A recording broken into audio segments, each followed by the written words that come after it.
Hello friends, welcome back to my channel Ahana kitchen. আপনারা সকলে কেমন আছেন? আশা করছি সকলে ভালো আছেন। আজ আবারও আমি হাজির হয়েছি আপনাদের সামনে নতুন এক রেসিপির সাথে। আজ কিন্তু আমি বানাবো একটা হেলদি এবং সাথে সুপার টেস্টি, যেটা বাচ্চাদের ভীষণ পছন্দের একটা ড্রিঙ্ক, আর তাছাড়াও হচ্ছে বড়োদেরও ভীষণ ফেভারিট, আর প্রোটিনে পুরো ভরপুর। তো চলুন, আজকে আমি বানাবো ব্যানানা মিল্কশেক। তার জন্য প্রথমেই তো ব্যানানা, যেহেতু মিল্কশেক ব্যানানা তো লাগবেই, তার জন্য একটা ব্যানানা নিয়ে নিয়েছি, সেটা খোসা ছাড়িয়ে কাট করে নিলাম।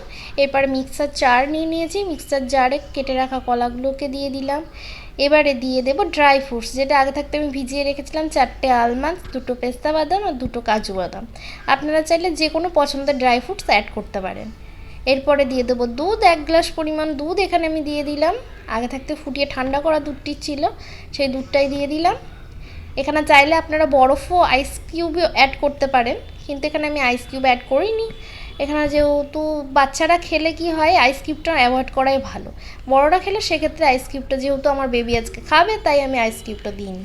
এরপর দিয়ে দিলাম এলাচের দানা, আর দিয়ে দিলাম খুব বেশি না 1 চামচ মতো চিনি। যদি চিনি বাচ্চাদের না দিতে চান তাহলে তার পরিবর্তে গুড়ও দিয়ে দিতে পারেন।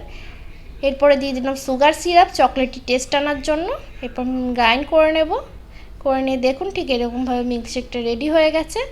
এবারে আমি কি করব, গ্লাসের চারপাশে একটু সুগার সিরাপ দিয়ে ডিজাইন বানিয়ে নেব। ডিজাইনটা বানিয়ে নিয়ে এরপরে যে মিল্কশেকটা বানিয়ে রেখেছিলাম সেটা আস্তে আস্তে করে ঢেলে দেব। ঢেলে দেওয়া হয়ে গেলে এবার উপর থেকে আরও এই জিনিসটাকে সুপার টেস্টি বানানোর জন্য দিয়ে দেব আমি এখানে ভ্যানিলা ফ্লেভার্ড আইসক্রিম। সেটা 2 চামচ দিয়ে দিচ্ছি। তারপরে আবারও উপর থেকে দেখতে সুন্দর লাগার জন্য, ভীষণ আকর্ষণীয় করার জন্য দিয়ে দেব সুগার সিরাপ।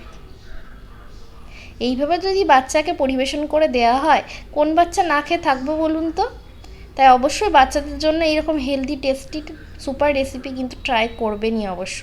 আশা করছি আপনাদের ভিডিওটি ভীষণ ভালো লেগেছে। ভালো লাগলে ভিডিওটি লাইক শেয়ার করবেন, সাবস্ক্রাইব করবেন। পাশে থাকার জন্য অসংখ্য ধন্যবাদ। ভিডিওটি একবারও হলেও কিন্তু দেখে কিন্তু আপনারা বাড়িতে ট্রাই করবেন। ভিডিওটি দেখার জন্য অসংখ্য ধন্যবাদ। সবাই ভালো থাকবেন, সুস্থ থাকবেন, সবাইকে ভালো রাখবেন। টাটা।